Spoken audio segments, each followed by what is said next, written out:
Assalamualaikum warahmatullahi ta'ala wabarakatuh. Alhamdulillah thumma salatan wa salaman ala rasulillahi wa ba'd. Ahlan wa sahlan wa marhaban bikum jami'an. Bertemu lagi dengan saya Rijal Mahdi, dosen Bahasa dan Sastra Arab IAIN Syekh Nurjati Cirebon.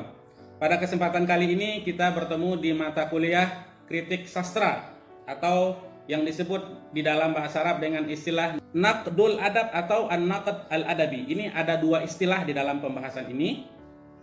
Tapi istilah yang paling banyak dipakai itu adalah An-Naqdul Adabi, kritik sastra ya. Jadi terdiri dari dua kata, ada kata An-Naqd, ada kata-kata Al-Adab. Jadi An-Naqd wal Adab, dua ya. Oke, apa yang dimaksud dengan An-Naqd di dalam bahasa Arab ya? An-Naqd itu diambil dari kata naqadtu ad-dirhama ya, saya memeriksa uang itu ya, apakah dia asli atau palsu begitu ya. Jadi an-naqad di situ diartikan sebagai idharul aibi awil husni ya, menampakkan atau mencari sesuatu atau melihat apakah sesuatu itu palsu atau asli. Itu arti dasar dari kata an-naqad ya. Jadi ketika kita ingin menjelaskan tentang sesuatu, apakah sesuatu itu baik atau bagus atau asli atau palsu, inilah yang akhirnya menjadikan bahwa di dalam bahasa Indonesia ini diartikan dengan kritik. Oke, itu yang pertama. Kemudian yang kedua, kata-kata adab ya, al-adab. Al-adab itu sudah jadi bahasa Indonesia, adab, sopan santun, akhlak begitu. Ini juga ada di antara definisinya. Kata Rasulullah Shallallahu Alaihi Wasallam, adabani Rabbi fa ahsana ta'dibi, ya itu berkaitan dengan adab, dengan akhlak, ya dengan sopan santun, dengan tata krama, begitu. Ini sudah jadi bahasa Indonesia. Kemudian definisi lain dari adab itu adalah sastra, ya. Jadi an-naqdul adab, ya an-naqdul adabi atau naqdul adab di sini adalah kritik sastra, ya. Oke, kita akan membahaskan apa itu dimaksud dengan kritik sastra. Ya. Kritik sastra adalah ilmu yang mempelajari tentang atau penyingkapan tentang karya sastra dilihat dari berbagai perspektif ya. Menilai karya sastra seseorang dari berbagai perspektif yang ada untuk memunculkan hal-hal yang ada.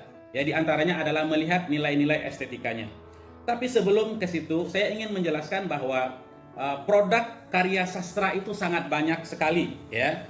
Kata-kata al-adab tadi itu atau sastra yang kita fokus di dalam pembahasan ini terbagi kepada dua ya. Yang pertama adalah asy-syair, kemudian yang kedua adalah an-nathr di dalam bahasa Arab. Asy-syair adalah syair di dalam bahasa Indonesia atau nathr. An-nathr artinya adalah prosa ya. Jadi pembahasan kita dalam kritik sastra itu pada dua pembahasan ya. Syair atau prosa. Oke? Kalau syair kita sudah tahu ya, kalamun balighun lahu al-wazan wal qafiyah ya. Yang dimaksud dengan syair atau syair itu adalah kalam atau perkataan, ungkapan yang sangat bagus, punya wazan dan punya qafiyah. Sedangkan yang dimaksud dengan nathar adalah kalamun balighun laisa lahu waznun wala qafiyah ya, ungkapan yang sangat bagus, sangat hebat tapi tidak punya wazan dan tidak punya qafiyah. Nathar itu banyak jenisnya, diantaranya adalah khutbah, ya. Tapi jangan difahami khutbah di sini adalah khutbah Jumat, ya bukan. Tapi orang Arab ketika itu di padang pasir sana, mereka lebih suka untuk menyampaikan nasihat-nasihat, dan itulah yang dikatakan dengan khutbah di sini. Kemudian ada risalah, tulisan-tulisan, ya kita tahu bahwa banyak dulu pada sejarahnya Rasulullah Shallallahu Alaihi Wasallam juga menuliskan surat kepada raja-raja Arab, kemudian Raja Romawi dan Raja Persia begitu. Jadi isi dari naskah risalah atau surat itu adalah bentuk karya atau berbentuk karya sastra yang bisa dilihat, bisa disingkap dari segi nilai estetikanya, kandungannya, pengaruhnya dan yang lain-lain. Kemudian ada juga wasiyah, ada juga riwayah ya, atau ada juga kisah. Kisah itu adalah kisah, sudah jadi bahasa Indonesia. Ada riwayah itu adalah novel di dalam bahasa Indonesia. Oke, pembahasan kritik sastra berarti membahas dua pembahasan ini, nathar atau syair. Ya, kalau nathar sudah jelas, syair sudah jelas. Kalau nathar banyak contohnya tadi ya, banyak jenisnya, baik itu novel atau kisah atau surat atau isi khutbah ya. Ini yang akan dibahas di dalam kajian kita, di dalam kajian kritik sastra. Oke, sekali lagi saya simpulkan bahwa an-naqdul adabi itu adalah ilmun yabhathu fi tabi'atil a'mal al-adabiyah wa khasaisiha wa qimatiha al-fanniyah. Ilmu yang membahas tentang uh, produk karya sastra, menyingkap estetika karya sastra, kandungannya, kemudian pengaruhnya, kemudian sebab dituliskannya karya sastra itu, dan inilah yang akan dimunculkan di tengah-tengah masyarakat tentang nilai-nilai estetika dan kandungannya. Baik, menurut Sayyid Qutb di dalam buku An-Naqdul Adabi wa Manahijuhu, ada 8 fungsi dari kritik sastra, ya. Ada 8 fungsi dari kritik sastra. Yang pertama, kata beliau, adalah karya sastra, ya, yang ada perlu dikritisi, atau dalam pembahasan ini adalah kritik sastra, menyingkap dan menilai nilai estetika yang ada, ya. Jadi yang pertama itu estetika. Yang kedua itu adalah menyingkap kandungan dari produk karya sastra. Kemudian yang ketiga adalah menyingkap pesan yang ingin disampaikan oleh penulis, ya, di dalam produk karya sastra. Kemudian kedudukannya di tengah-tengah masyarakat. Kemudian kontribusi, ya, menilai kontribusi atau menyingkap kontribusi terhadap karya sastra tertentu, karya sastra novel kah itu, ya, atau syair atau surat dan lain-lain.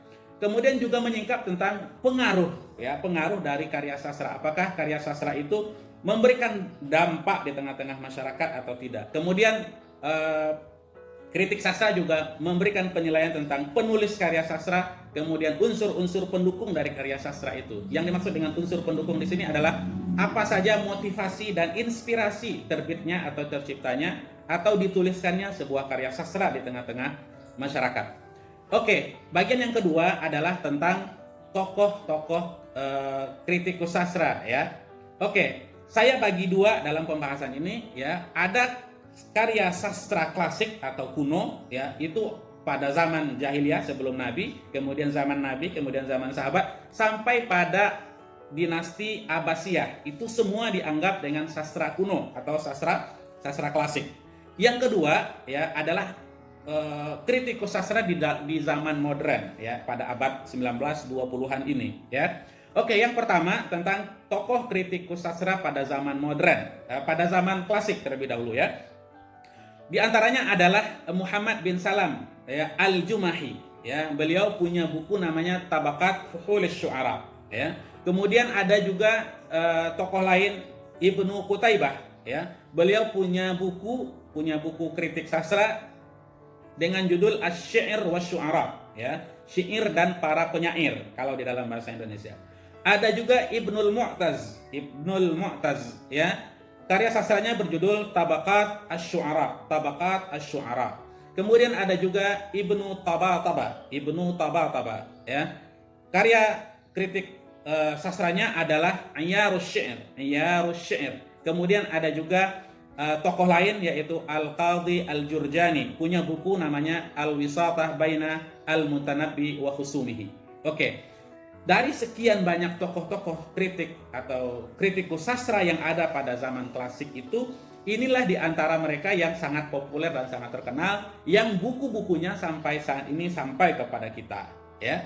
Oke, yang kedua, bagian kedua adalah tokoh kritikus sastra pada zaman atau pada era modern, ya. Ada 3 orang, walaupun banyak sebenarnya, tapi disimpulkan ada 3 orang yang sangat berpengaruh sekali, ya. Yang pertama adalah Ahmad Dhaif, kemudian ada Thaha Hussein, kemudian ada Muhammad Mandur, ya. Ketiga tokoh ini berasal dari Mesir, ya. Ahmad Dhaif mengarang buku Muqaddimah li Dirasati Balaghatil Arab. Kemudian Thaha Hussein menulis buku namanya Fusulun fil Adab wan Naqd. Kemudian Muhammad Mandur menuliskan buku namanya Fi Al-Mizan Al-Jadid, ya. Oke, itu di antara tokoh sastra modern yang sangat terkenal. Oke. Demikian pembahasan ini, tapi sebelumnya saya simpulkan bahwa pada pembahasan ini membahas tentang apa itu kritik sastra secara bahasa, mulai dari kritik kemudian sastra, kemudian siapa saja tokoh-tokoh kritik sastra atau kritikus sastra pada zaman dahulu, yaitu pada zaman klasik, kemudian di bagian yang terakhir membahas tentang tokoh atau kritikus sastra pada Arab modern. Demikian pembelajaran kita pada waktu kali ini, mudah-mudahan bermanfaat. Aku qouli hadza wa astaghfirullah li wa lakum wa lisairil muslimina min kulli dzamb. Assalamualaikum warahmatullahi wabarakatuh. Fi amanillah.